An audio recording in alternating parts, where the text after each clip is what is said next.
Meet Rob Nelson, talk show host. Because you got the 70s thing going there. I got someone's underwear. Robert Kennedy, thanks for taking a minute. Simple question. Tucker, It's good to see you. Listen, If you're a Bitcoin maximalist, you're Bitcoin forever. I hate this central bank digital currency. hey, I don't have all the answers, but together, I know we can find them. Hey everybody, Merry Christmas. Welcome to Rob Nelson Live. It's the day after Christmas. This will be a short show, I promise, for those of you listening. It's the holidays. Thought about not doing the shows at all, but you know what? Gotta show up. It's commitment. And I thought I would just go down some crazy roadways tonight. And no, I'm not wiping my nose because I snort coke because I had a little bit of a cold. All right, let's start with this. Maria Bucci. She is the chairwoman of the Democratic Committee in Cranston. She's 51 years old. Wow, it's in Connecticut. It's the second largest city in the state, Cranston. None of us really know Cranston, but whatever. Sorry, it's Rhode Island. What did I say? Connecticut? Sorry, it's Rhode Island. She's in a DUI traffic stop in East Greenwich, and the cop pulls her over. So like right before Christmas, week before Christmas, and eventually takes Bucci into custody. And So here's what's crazy. So she says, "You know who I am, right?" What is with these people? And by the way, I am not being sexist or racist or anything. I think this is a cultural thing, but it's women, white women especially, and sometimes black women, who seem most entitled when the cops pull them over to pull the "who do you think I am?" Now, I'm just going to tell you, it's like an old card. Like white guys pulled this card 20, 30, 40 years ago. You know who I am? Now, 40, 50 years ago, 40 years ago, even 30 years ago, it might have worked. Now it doesn't work. You don't pull that card. And if you're a guy driving, saying, "Do you know who I am?" is not going to benefit you. Sidebar story. I remember what in mid 90s, I was at a bar in Washington, D.C. with Kevin Spacey, the actor, and I was working in the White House. And I've been kind of given the duty of Kevin Spacey wanted to hang out with the president, Clinton. Clinton didn't want to hang out with him. So they needed a reason. So they said Clinton was off doing something else. And somebody up there on the White House staff said, "Rob, take Kevin Spacey out, take some of the young White House staffers and just go entertain him." So I did. So we get to a bar and Kevin Spacey, the bouncer says, "We're closing. You can't come in." Kevin Spacey says, "Do you know who I am? Do you know who I am? Do you know who I am?" We're 6 words you can never say to just about anybody who has any authority, however small their authority is. And this bouncer looks at him and is like, "I know exactly who you are. And you cannot come in my bar." It's sort of like you'd be better off to say, "Look, been a long day, came into DC, was going to hang with the president, didn't happen. Any chance we could just come in for half an hour? Here's $100, whatever. Mean a lot to me." Might get yourself in the door. Do you know who I am? Do you know who I am? Not getting you in the door. Not with the bouncers, not with the cops, not with anyone who has any microcosm of authority. You're in their world right now. This bouncer doesn't have to let you in. This cop doesn't have to let you go. Do you know who I am? Like, recognize me? Is most likely to not open the door, but slam it harder in your face, as is what happened with Kevin Spacey. We did get into another bar, separate sidebar to my sidebar, which I'm fond of doing lately, is that we had a young White House staffer with us who was a guy and good-looking guy. And Kevin Spacey couldn't keep his eyes off him. This is before Kevin Spacey was out as being gay or whatever he is, but he's definitely gay. He could be bi, but either way, more gay than straight.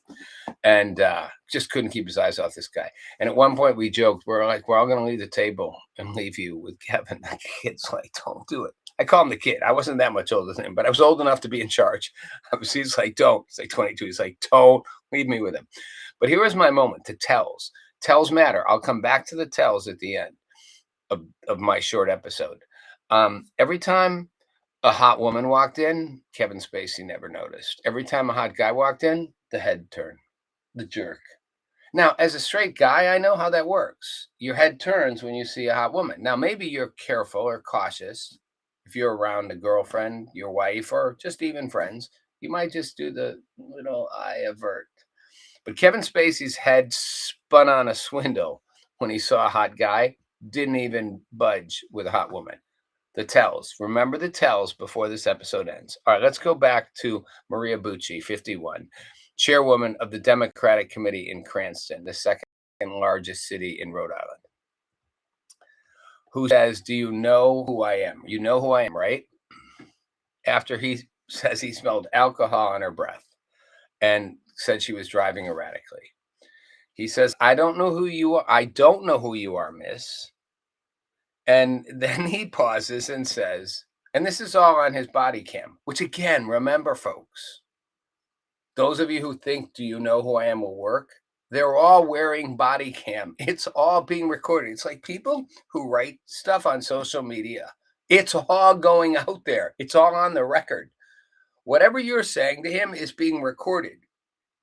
Equally important, whatever he's saying back to you is being recorded. So if he says, "Oh, yes, I know who you are. You're an important official. I will give you a pass." That's on his body cam.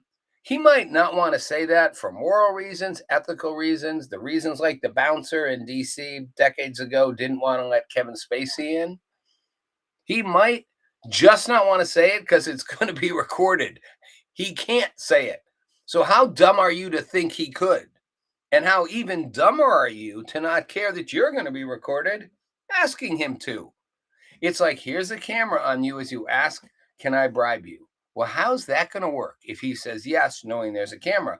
But for you, how are you going to come off and look that you just asked if you could bribe him? But she didn't think of this. Not, attributed to the Jim Beam or the gin and tonics or the, whiskey sours, whatever. He says, you can start throwing out names and start doing out what you need to do. It's not going to work with me. I'm telling you right now, I'm not the guy for that. Now, that is an honest statement of his integrity. I'm not the guy who's going to buy whatever names you drop, but you go ahead and throw them. Again, I'm going to say to that person, to Maria Bucci, how stupid are you to not know he's got a body camera on? And if he'd said anything else, he'd get in trouble. But I think he could also just say, I don't, and it doesn't matter. He's real clear. I'm not the guy you can do that with. Right? Utilizing power because you have it. This is the biggest mistake people in power make. They throw power around like it has force simply because they have a title. There's this old story. You probably know, the emperor with no clothes. Like, just because you have a title doesn't give you power and authority inherently. And in the world we live in, increasingly, power and authority is not judged by your title, but by your credibility. I am not saying there aren't people who can alter the outcome of a situation based on the true authority they have or based on a relationship they have. But simply throwing out your title won't do it. We'll come to this, and again, before the end, we're going to come back to Trump about this. All roads lead back to Donald J. Trump, President of the United States. He's like, I'm not the guy for that. Now, at one point, they say in the traffic stop, Bucci says, call my husband right now and call the attorney general and everybody else in town, because this is disgusting. God forbid I was a black person, I'd be arrested. Oh, good Lord. Now you're throwing the race card on top of it?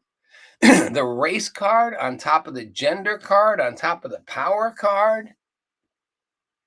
The hole's getting deeper and deeper and deeper. And by the way, I will be clear. You can influence an outcome with relationships. I once got pulled over I'm not going to say where, but in the traffic stop in Wisconsin. And I just said where, but not specifically where. And I'd been speeding and the cop was going to give me a ticket. And I called a friend who was above that cop and said, here's the sitch. I'm getting pulled over. I was speeding, haven't been drinking, nothing like that. Can you help me or not? Wasn't a like, you know who I was, can you help me or not? He said, give him the phone. Guy comes back to my car with my driver's license and insurance thing. And I'm like, here, so what are you doing? I'm like, just take my phone. Gets on the phone, talks to his superior, hands me back the phone, hands me back my driver's license and insurance. It's like, have a nice night. Sure, but I didn't pull some power card. I just called a friend who was superior who said, you know what? It's a good guy. If he wasn't drinking, let him go on the speeding. Fair enough. It's very different than, do you know who I am? Officer, do you know who I know? Do you know who I know? Because I'll call him. Well, that might have ended up in me getting a ticket because I might have called him and given him the phone. He might have said, sorry, boss, I'm giving him a ticket. The power card doesn't generally work very well. The authentic. So this woman, Maria Bucci, So, ran for mayor in Cranston. She was on the city council 20 years ago, and tried to run for the Rhode Island House of Reps. And she played that card. So eventually puts her in custody because she fails the sobriety tests. And she says, again, all on a body cam, "You're a dick. Like, I'm not drinking. You're a loser." Okay, things a drunk person says. "You're a dick. I'm not drinking. You're a loser." Okay. Wow. First of all, you are drinking. Secondly, he pulled you over because you were drinking. Third, he's done basic sobriety tests. Pretty sure you're drinking. And now you're acting like a drunk, being aggressive, abusive, and obnoxious. How's that going to play out? Um, that's the end of the story. It's all I got, folks. I don't know what happens. We'll find out. What happens is next week she'll make an apology, said she was not herself. It's not who she is. She didn't mean to say the things she said, and she apologizes profusely to everyone, which again is as much BS as the first thing. First of all, it is who you are. Actually, those who say drinking brings out who people really are probably right. If you're a really nice person, you probably get happy and fun. If you're a really mean person, if you're a dick, you probably become an obnoxious asshole. It actually is who you are, and the alcohol showed it. You're an obnoxious, entitled, self-important person who felt because of your position, you could get out of whatever you wanted, and if you couldn't, you would demean and be verbally abusive to the person who was just doing their job. That's who you are. So actually, the statement I would love to hear would be, "I'm a crappy person. And what I just did was crappy. And I leaned into my power and my entitlement. I took advantage of it. I was abusive and I was drinking. And for that, I can try to fix my ways, do better, and you all decide. I owe you all an apology, but I will not say that's not who I am because it is who I am. It's who I will be again if I'm ever caught with my pants down, so to speak, or my top up, or my insides exposed, however you want to frame it." Now, I will tell you quickly, just because I'm in story time, I did have an experience once where I was driving and I had been drinking and I should not have been driving. And I was in California and I was going to see a woman I was involved with at the time. And it was probably 3:30 in the morning. And I drove up a long road and it was a windy road, but I wasn't on the windy part. I was on the straightaway part. And I was probably going about 70 miles an hour, which wasn't crazy. And I was over the limit, I'm sure. I wasn't like had not had so much to drink that I was like swerving around or anything, but I'm sure I would have failed a breathalyzer test or a blood test. And again, you don't have to be that high up on the alcohol thing to fail. I didn't get pulled over because I was driving erratically. I got pulled over because I was going 70 miles an hour in a 35 zone, which was also a school zone, although since school was closed, wasn't. But there happened to be a cop and flagged me at 70, double the speed limit, and just got behind me and pulled me over. When I got pulled over, I thought, okay, I'm speeding. I've been drinking. Now, am I like stuttering out of control? No. Will I fail sobriety test? No, I'll probably pass sobriety test, but he'll know I'm drinking. He'll smell it on my breath. He'll sense it. He'll feel it. And he will act on that. And if I resist, he'll blood test me and I will probably fail the legal limit. So I'm probably screwed. I'm going to get reckless driving and I'm going to get a DUI. And I'm kind of cooked. And he says to me, "Have you been drinking?" I'm like, yes, a little bit. Now, I don't say, I know I'm over the limit, this or that, but I'm like, yes. I'm not like, "No, officer, I had one drink yesterday." I'm like, yeah, I'm drinking a little bit. He's like, "Do you know what you did?" I'm like, yeah, I was going like over double the speed limit. He's like, yeah, maybe it was 75. He's like, yeah, you're doing 75 in the 35. I'm like, license, insurance, all that, registration, hand it off to him. He goes back to his car. I sit in my car and I think, this is where I get my car impounded, a massive fine. I get a DUI and a reckless driving charge.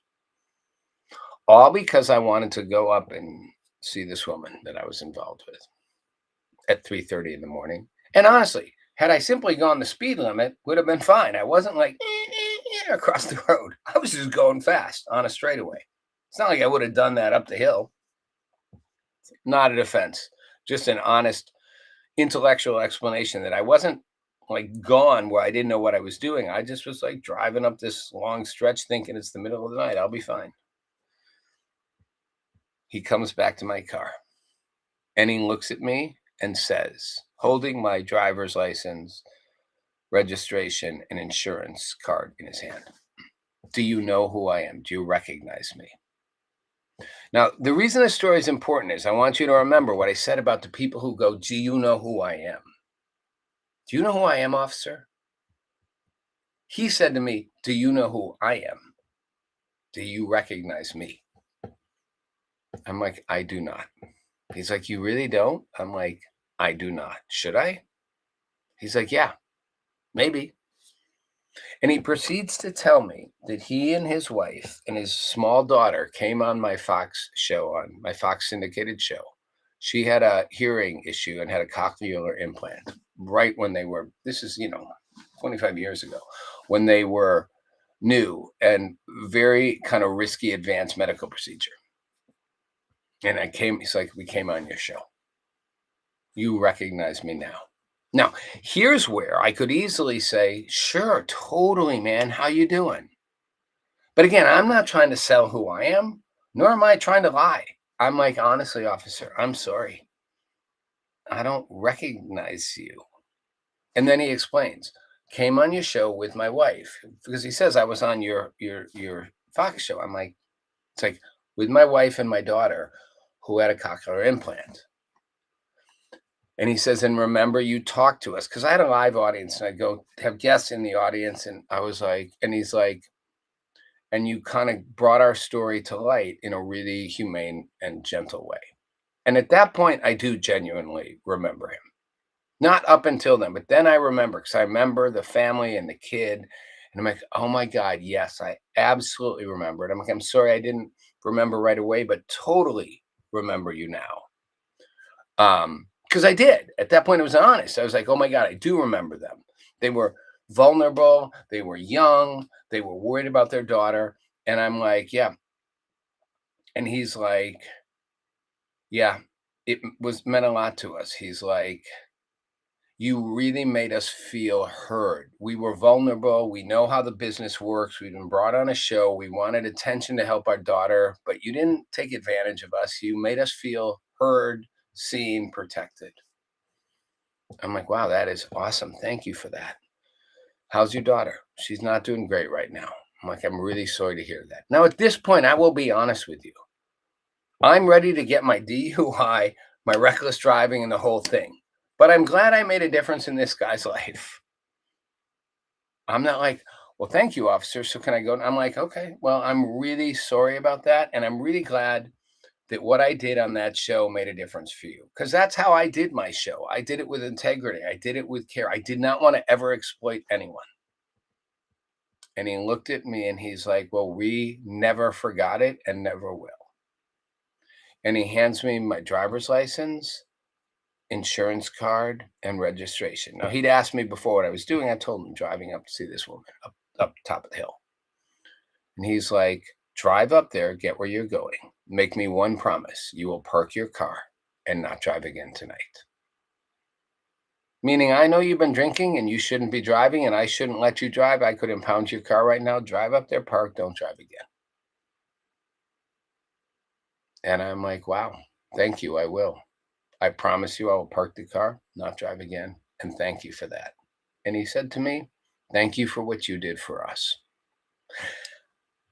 That's a relationship.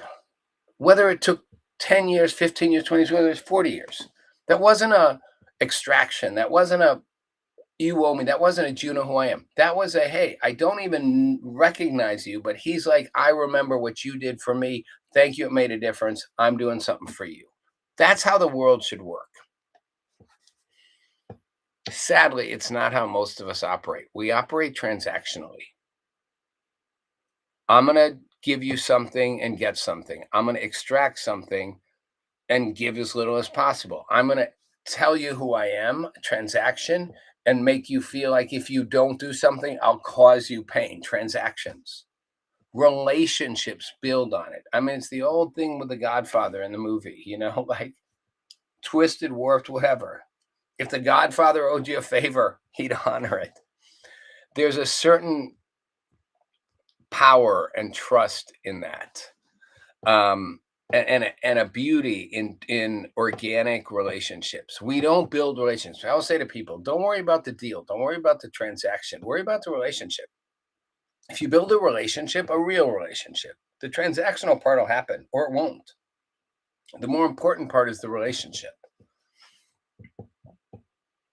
So, brings me to the Senate candidate in Minnesota, the Lieutenant Governor, Peggy Flanagan, who goes on a Somali TV station in Minnesota wearing a hijab in a mall, right? Now, meanwhile, you've all followed the fraud, the scandal with the Somalis, some of the Somalis. I'm not saying it's all Somalis, but that's plaguing Minnesota. And obviously, the Somali community is a big part of Minnesota. But if you're a Muslim woman, you wear hijab, it's a sign of subservience or obedience. I'm going to call it subservience. It's modesty. It's obedience to God. I think it's subservience to men as well. She also, she's very far left. She wore, not on that show, but she wore a Protect the Trans Kid shirt with a knife on it, saying, when our children tell us who they are, as grown-ups, our job is to listen and believe them. Okay, got so many issues with this. First of all, your job is not to listen to them and believe them. They're your children. Your job is to ask them and understand and protect them. And when they're adults, let them make informed adult decisions. But wearing the hijab is just what I'm talking about. It's not about a relationship. You didn't build a relationship with this community. Imagine if I went out and wore anything. Imagine if I wanted to connect with the Black community, I'd put on dreads. Or a yarmulke, because I wanted to connect with the Jewish community. It's almost cultural appropriation. It's so offensive. It's not relationship. It's transactional. I'm going to do this to appeal to you. It's just so what we've become and so disgusting. And just leaves me kind of thinking, well, leads me back to the trans shirt. 2019 Democratic states filed a lawsuit against Trump and RFK Jr. And HHS, Department of Health and Human Services, saying after they said treatments, puberty blockers, hormone therapy, gender surgeries can't be done on children. And they filed a suit. What is wrong with these people? You want to allow for teenagers to get hormone therapy, gender surgeries, and puberty blockers. These are teenagers. And you think it's a good idea to allow them to choose to do this, even if their parents don't want them to. And by the way, even if their parents do want them to, because the kid said, oh, this is me. You think it's a good idea to let a hormone-driven teenager. Do any of you remember being teenagers?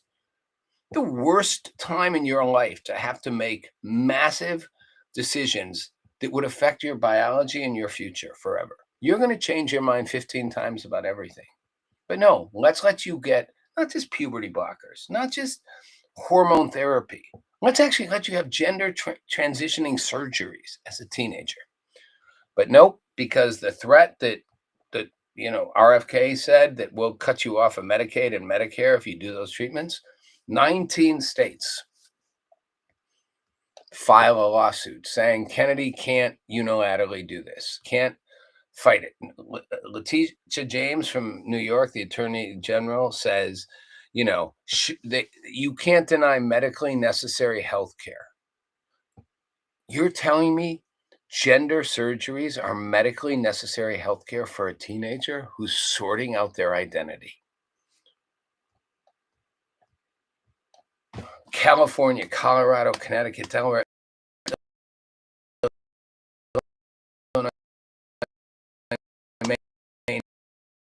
Massachusetts, Minnesota, New Jersey, New Mexico, Rhode Island, Vermont, Wisconsin, Pennsylvania.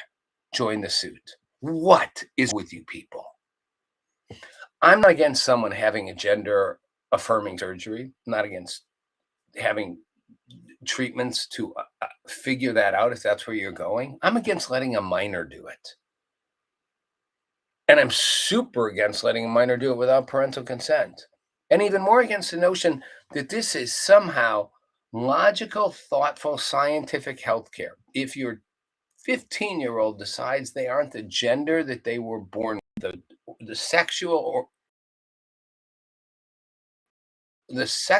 born with, you should let them go ahead and change biology so that they would possibly can't go back and fix it because they think that right now, versus having them wait till they're a little older, more mature, and that if you don't give it to them, you're denying them their best health care. The best health care. That's like if your kid thinks they should go do drugs for the next 6 months, year, I love you, so I'm going to let you just do all the drugs you want because that's what you think you want and need. Is that a responsible parent? No.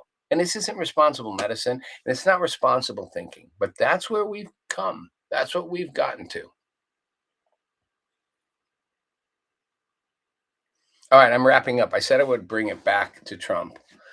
One of Trump's gifts is he does have an ability to create relationship-oriented things. One of his weaknesses is he seems to have such a massive ego. And putting his name on the Kennedy Center is so offensive. Just let it be the John F. Kennedy Center of Performing Arts. Don't make the Donald J. Trump and John F. And don't put your name first, especially. I mean, it's... And the plaques in the White House mocking your predecessor presidents. Even Joe Rogan is like, what are you doing? It's below the presidency. It's below who you should be. You're not winning anything. And when your ego gets too big, Mr. President, when your ego gets too big, and you can hate me if you never let me anywhere near anything you do, but if your ego gets too big and you let everything be too much about you, you lose the very thing you can give people. It's a version of no longer being about relationship. Powerful. I'm so big. I can do whatever you will. Coalesce. It's not how you build coalitions. It's relationships. It's not how you build trust with voters. On a personal level, it's not how we should be doing anything. Many of us live in a transactional state. If you think A or do B, I'm not going to be your friend, your over to dinner anymore. I'm not going to talk to you. Look at the relationship you have. I have members disagree with politically so deeply, but our relationship is bigger than our political differences. We can agree to disagree. We can even argue. We can choose not to talk about it, but that doesn't undercut our relationship, which is foundational, and what that means and what we want another. We need to have relationships, not we've become more and more a society based on transactional interactions, which includes social media, how we respond, my likes, my things I post, my this, my that. It's all part of a transactional framework. Transactional frameworks will ultimately undercut all real value. Real value, and by the way, AI will be very transactional. Real value will come in relationships. And sadly, some people are starting to now form those relationships with AI, like as if ChatGPT is your friend. ChatGPT, the AI, is smart. Form a relationship with you. Like, we need to heed that warning. We need relationships more than we need deals. And we need some deeper sense of moral clarity and an ability to step past all of these things, whether it's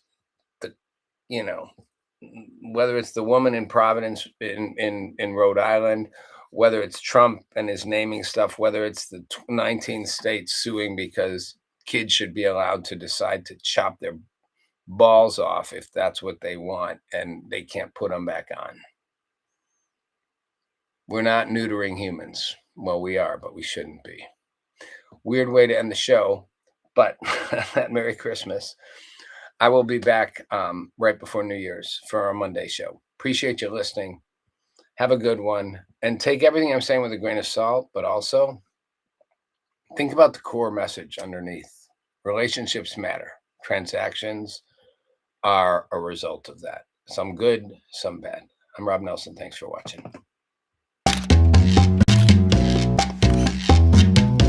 Meet Rob Nelson, talk show host. Because you got the 70s thing going there. I got someone's underwear. Robert Kennedy, thanks for taking a minute. Simple question. Tucker? It's good to see you. Listen, If you're a Bitcoin maximalist, you're Bitcoin forever. I hate this central bank digital currency. Hey, I don't have all the answers, but together